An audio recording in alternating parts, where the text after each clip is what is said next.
Lois Lee says she could have worked in the movie industry or in politics. Instead, she chose to dive into social work while still in college after she learned how many minors became involved in prostitution.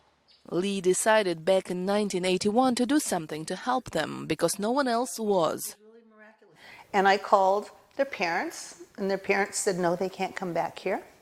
I called social workers, and they said, no, prostitution's a crime, and we won't take them. We don't want to mix them with our kids.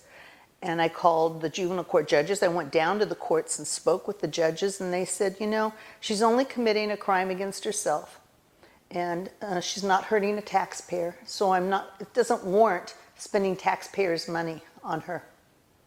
And so these kids literally fell between the cracks of the system, and there was no place for them to stay.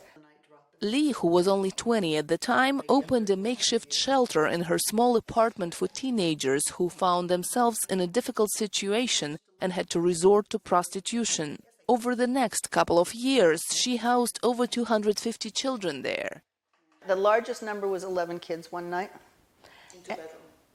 Yes, and they were all over the living room.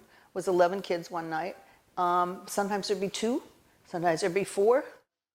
Soon, Lee started receiving sizable private donations that she used to start the Children of the Night nonprofit to provide a proper shelter for these children. In addition to housing, she also helped teenagers with food and education.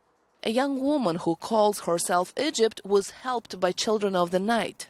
Egypt grew up in orphanages because her mother was deprived of her parental rights after being involved in prostitution and drugs. As a teenager, Egypt started using drugs and eventually turned to prostitution to survive. So one day I told her, like, I don't want to be here. Like, these staff are horrible. Like, I had a staff call me and everything. So I was like, I'm getting tired of it. She was like, come down here and make money and just live your life. Egypt was a victim of 2 collective rapes and also spent a year behind bars before she found her way to Lee and her program.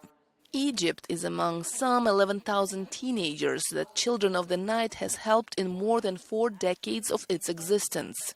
Cesar Guijaro joined the staff of Children of the Night to work with young boys who have been sexually exploited. One of the most prominent cases that I worked with was with a 15-year-old male who was out prostituting in the streets because he was kicked out of his home by his parents because of his sexual orientation. So he was out, and he was out in the streets. He was prostituting, like I said, for food to eat and a place to sleep.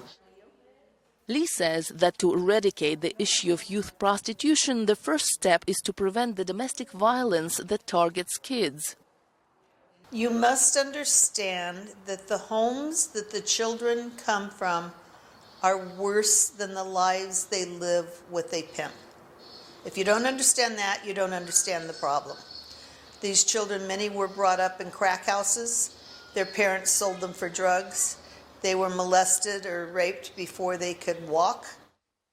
In 1984, Lee received the President's Volunteer Action Award from President Ronald Reagan, a mother for thousands of children that have never seen kindness before they met Lee.